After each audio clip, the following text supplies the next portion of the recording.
Աստված մեր Տերը օրհնի մեզ բոլորիս։ Այսպես են վերնագրել խոսքը,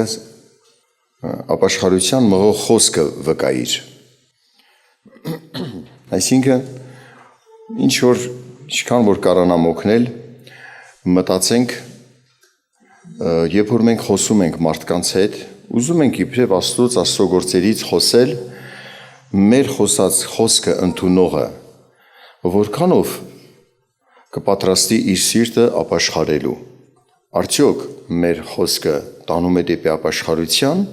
թե ուրիշ ուղղության վրա է ավելի մղում։ Իհարկե այս խոսքը խոսելու ընթացքում նաև մարդիկ, որոնք դեռ ապաշխարության հիմնավոր բաների վրա չեն մտածել, առիթ կտա նաև այս խոսքը մտածենք ամենքս, որ լիարժեք ապաշխարենք, լիարժեք նվիրվենք մեր Տիրոջը, մեր Աստծուն դառնալու նպատակը ինչ է, դա տեսնենք։ Հիշեցնեմ ձեզ Հովհաննեսի ավետարանի 3-րդ գլխից 14 համարից մինչև 18 կկարդամ։ Ինչպես Մովսեսը օձը բարձրացրեց անապատում, այնպես պետք է մարդի որդին բարձրացվի, որ ամեն նրան հավատացողը չկորչի, այլ հավիտենական կյանք ունենա, որովհետև Աստված այնպես սիրեց աշխարհը, որ իր միածին որդին տվեց, որ ամեն նրան հավատացողը չկորչի, այլ հավիտենական կյանք ունենա, որովհետև Աստված իր որդին չուղարկեց աշխարհ, որ աշխարհին դատե, այլ որ աշխարհը նրանով փրկվի, նրան հավատացողը չի դատապարտվի, իսկ չհավատացողը արդեն դատապարտված է, որովհետև չհավատաց Աստծո միածին որդու անունին։ 14 համարում խոսում է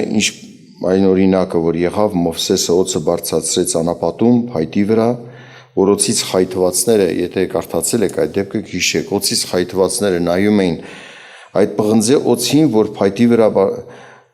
ձուլված էր, փայտի վրա կապած եւ բարձր դիրքով դրված, մարդիկ նայում են եւ այդ խայթոցը թույնը կորցնում էր իրենց սպանելու ուժը, բժշկում էր Աստված։ Աստված օրհնում էր մարդկանց, այնպես պետք է մարդի որդին բարձրացվի, այսինքն խաչը պետք է ելներ։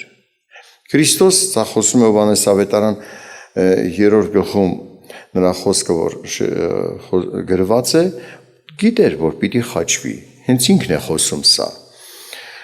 Նա պիտի խաչը բարձրանա, Քրիստոս խաչը պիտի բարձրանա, եւ այստեղ, որ ասում է Աստված այնպես սիրեց աշխարհը, որ իր միածին որդին տվեց, ուշադրություն դարձրեք, Աստված իր որդին տվեց, միածին, իրանից դուրս եկած, իր Աստծո անձերից մեկ Աստծուց դուրս եկավ աշխարհ, այսինքն ոչ թե նա հրեշտակ էր, ոչ թե այլ մի էակ, Աստծոն մեջից դուրս եկած, Աստծուց դուրս եկած, միածին որդին, ուղարկվեց աշխարհ եւ ուղարկվեց խաչվելու։ Ոչ թե աշխարհը դատելու, նա առաջին անգամ որ եկավ դատելու համար չեկավ, այլ փրկելու համար եկավ։ Երկրորդ գալուստը երբ որ լինի, կգա արդեն դատելու համար։ Բայց այդ անգամ որ եկավ, որ Տերը մարդկության մեղքի պատիժը իր վրա վերցնի, Աստված իր որդին տվեց, զոհ տվեց Աստված, ամենաթանկը տվեց իր միածին որդին, որ մարդը որդուն հավատալով կյանք ունենա։ Եվ ասում է այս խոսքը նրան հավատացողը չի դատապարտվի, իսկ չհավատացողը արդեն դատապարտված է, որովհետև մեղավոր է։ Բոլորն են մեղավոր։ Բոլորը մեղավոր են, բացի Հիսուս Քրիստոս Աստծո որդուց, որ մեկացավ մարդուն, Հիսուս եղավ մարդ, արդար մարդ, մինչև վերջ արդար ապրեց։ Մարդկանցից Հիսուսն էր, որ մեղք չգործեց եւ զոհ եղավ մեղավորների համար, բոլորը մեղանչեցին։ Այդ մասին խոսում է նաեւ Հռոմեացիս նամակում 5-րդ գլխում 12 համարում, որ ասում է բոլորս մեղանչել ենք, բոլորը։ Կարդամ Հռոմեացիս նամակի 5:12-ը,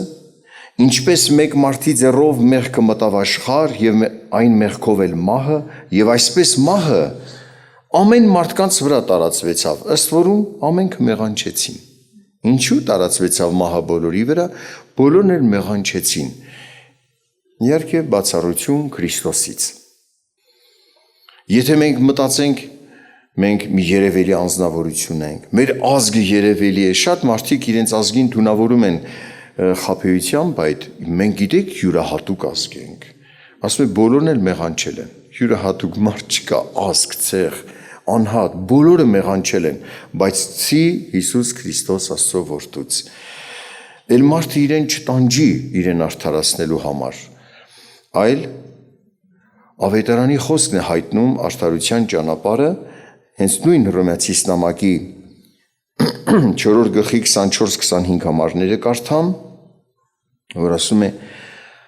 հավատում ենք նրան, Աստծուն, այսինքն որ մեր Տեր Հիսուս Քրիստոսին հարություն տվավ մեռելներից, որ մատնվեցավ մեր հանցանքների համար եւ հարություն առավ մեզ արդարացնելու համար։ Հավատում ենք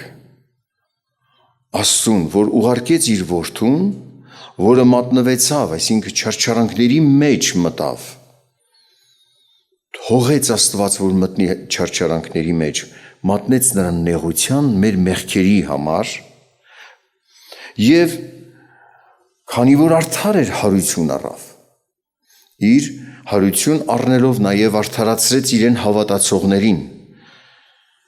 հետևաբար ամոթով չեն մնա նրան հուսացողները, իր հարությամբ արդարացրեց նաև մեզ, նրան լինի փառքավերժ։ Մի դեպք հիմա կարդամ Մատթեոս ավետարանից 9-րդ գլխից, ուշադրություն դարձրեք, սա այս ինչ որ կարդացի ձեզ համար նորություններ չէր, Քրիստոսով փրկության, մեղքերի թողության ճանապարհը, հայտնի էր ավետարանի խոսքով ձեզ, ձեր մեջ կա արդեն, լսել եք շատ անգամ, փառք Աստծուն, երբ որ մարդկանց հետ հանդիպում ենք, մենք ինչ պիտի վկայենք, ինչպես օգնենք մարդուն, որ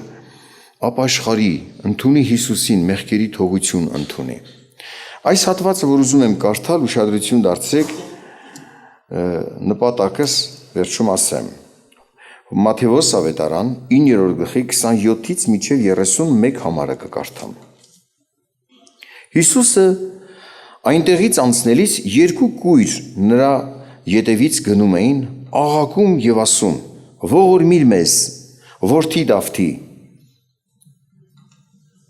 Երբ որ տուն մտավ, կույրերը նրա մոտ եկան եւ Հիսուսը նրանց ասեց. հավատում եք, թե կարող եմ այդ անել։ Նրան ասեցին. այո, Տեր։ Այն ժամանակ նրանց աչքերին կպավ նրանց աչքերին եւ ասեց. ձեր հավատքի պես թող լինի ձեզ։ Եվ նրանց աչքերը բացվեցան։ Հիսուսը նրանց սաստեց եւ ասեց. զգուշ կացեք, ոչ ոք չիմանա։ Իսկ նրանք դուրս գնացին, հռչակեցին նրան այն բոլոր երկրում։ Հետարքիր է, ինչու ասեց Հիսուսը։ Այս մասին մի խոսեք, թող ոչ մեկ չիմանա։ Գիտեր այս մարդկանց կարողությունը, կրթության չափը, նրանք գնալու են ինչ խոսեն։ Հիսուսը մեզ բուժել է, եկեք բուժի ձեզ, ով հիվանդներ ունի, բերեք, հավաքեն Շուշը Հիսուսի մարդկանց, մի ամբող, որ ուզում են տարբեր տեսակ նեղություններ, ցավեր ունեցողները փրկվեն այդ նեղություններից, ոչ թե ապաշխարեն։ Նրանց վկայությունը ապաշխարության տանող չէր լինելու։ Եվ հավաքեցին ամբող, խանգարում էին մարդիկ Հիսուսին, նրանք չեն այդ ամբողը մի վկայություն պիտի լսեր, որ չեն գալիս այդ վկայությամբ ապաշխարության, այլ գալիս են բժշկության։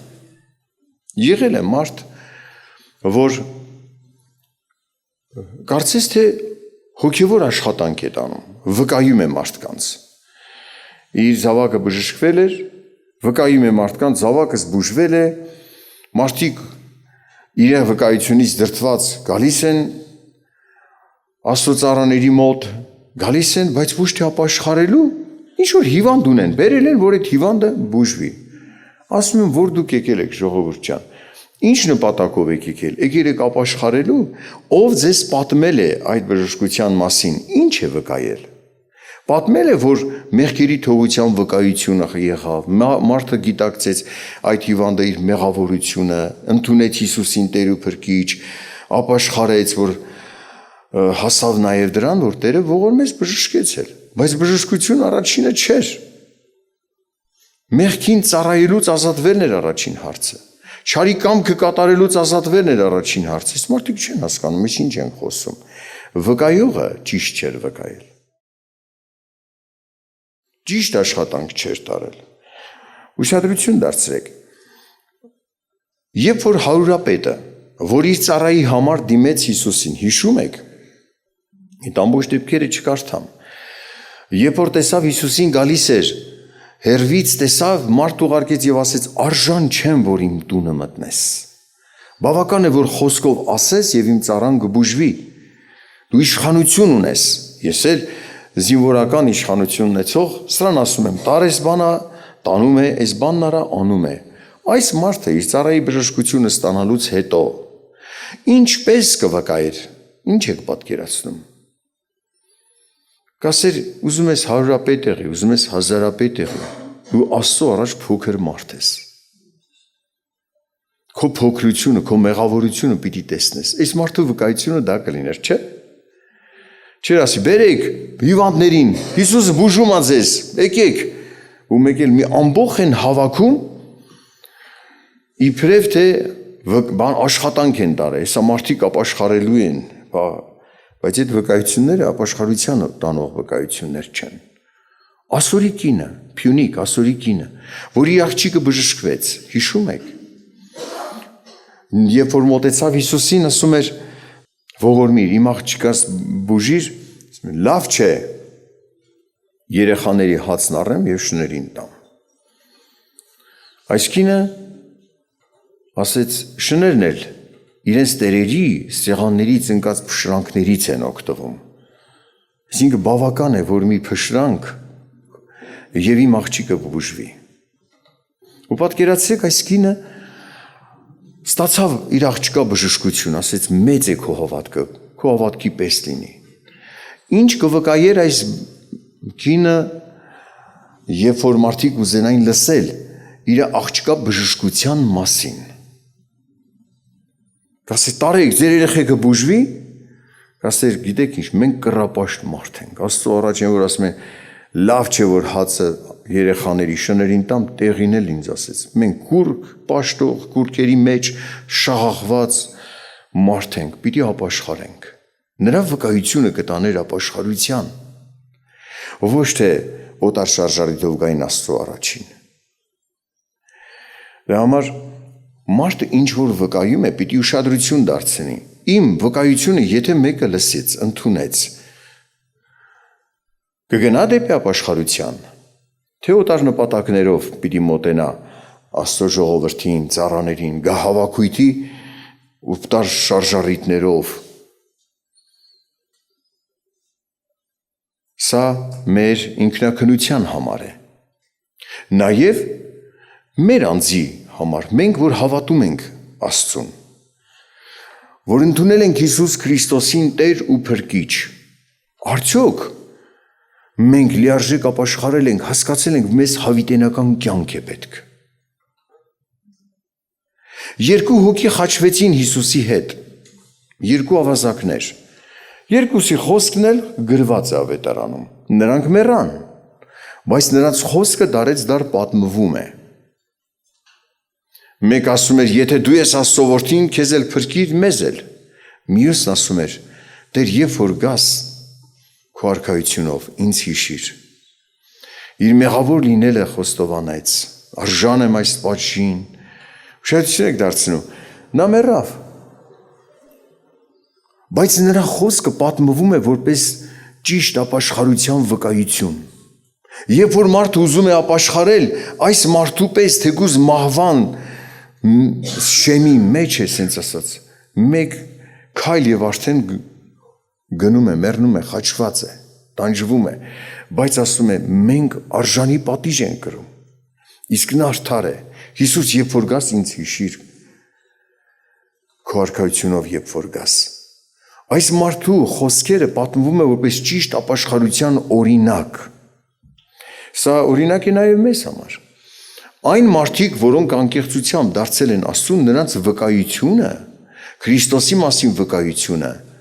առողջ սուրբ գրային վկայություն է։ Թեկուզ բժշկություն են ստացել։ Բժշկության մեջ վկայում են բժշկության թեման, այս բժշկությունը ինչպես ստացան։ Մեղքերի թողության արժանացանք, Հիսուսին հավատացինք, ողորմություն ստացանք, էլի ապաշխարության միտք կա մեջը։ Ոչ թե եկեք բժշկվեք առանց ապաշխարության։ Պատկերացնում եք, մարդ պիտի նայի ինչ է խոսում։ Աստված ձեզ օրհնի, վերանայեք նաև ձեր հավատքը։ Սա հավատքի վկայություն է, հավատացինք և խոսեցինք։ Հիսուսը, երբ որ հարություն էր տալիս Ղազարոսին, այսպես ասեց. Մարթան և Մարիամը լսում էին նրա խոսքերը. Ես եմ հարությունը և կյանքը։ Դու հավատում ես, որ Հիսուսն է հարությունը և կյանքը։ Եթե հավատում ես, դա ես խոսելու։ Հիսուսն է մեր մեղքերի պատիժն իր վրա վերցնողը։ Հարություն առավ նա մեռելներից և մեզ էլ հարություն կտա, թեև մեռնենք, կապրենք, ինչպես շարունակությունում ասես, չէ։ Ինձ հավատացողը թեև մեռնի, կապրի։ Նա է կյանքը, այսինքն կյանք կարող է տան նա, ով կյանք ունի։ Կյանքը նրանում է, կյանքը նրանից է բխում, Հիսուսն է կյանք բաշխողը։ Նա Աստված է։ Սա պիտի կարողանաս ցույց տաս մարդուն, Հիսուսի աստվածությունը։ Նա կյանք ունի, նա է կյանք տվողը։ Ոչ մեկ չի կարող ասել, ես քեզ կյանք կարամ տամ։ Դա ասեց Քրիստոսը։ Դա ասեց Քրիստոսը և մեղավոր չհամարվեց, երբ որ խաչվեց, դրվեց գերեզման, հարություն առավ։ Իր վկայությունը ճշմարիտ էր։ Նա է հարությունը և կյանքը։ Տերը մեզ օրհնի մեր այս լսածը Հիսուսի մասին նորոգում է նորից ու նորից մեր փրկության հավատքի հիմքը, նաև որ մենք կարողանանք ճիշտ վկայություն տալ։ Երբ որ մարդկանց ուզում ենք օգնել Հիսուսին հավատան, Աստծուն հավատան, մեր վկայությունը լինի ճիշտ շարժառիթի, ճիշտ նպատակով, մարդը իրոք ապաշխարության քայլերի վրա մտածի, տեսնի իր մեղավորությունը, խոստովանություն ունենա, Հիսուսին ընդունի, արդարության ճանապարհ ընտրի, Աստված օրհնի բոլորիդ։ Որտեղ որ սխալ ենք մոտեցել, խնդրենք Տերը մեզ ների։ Մենք էլ նորոգում ենք մեր ընտրությունը, Քրիստոսն է մեր համար կյանքը և խնդրենք նրանից իմաստություն, որ ճիշտ վկայություն տանք, աղոթենք։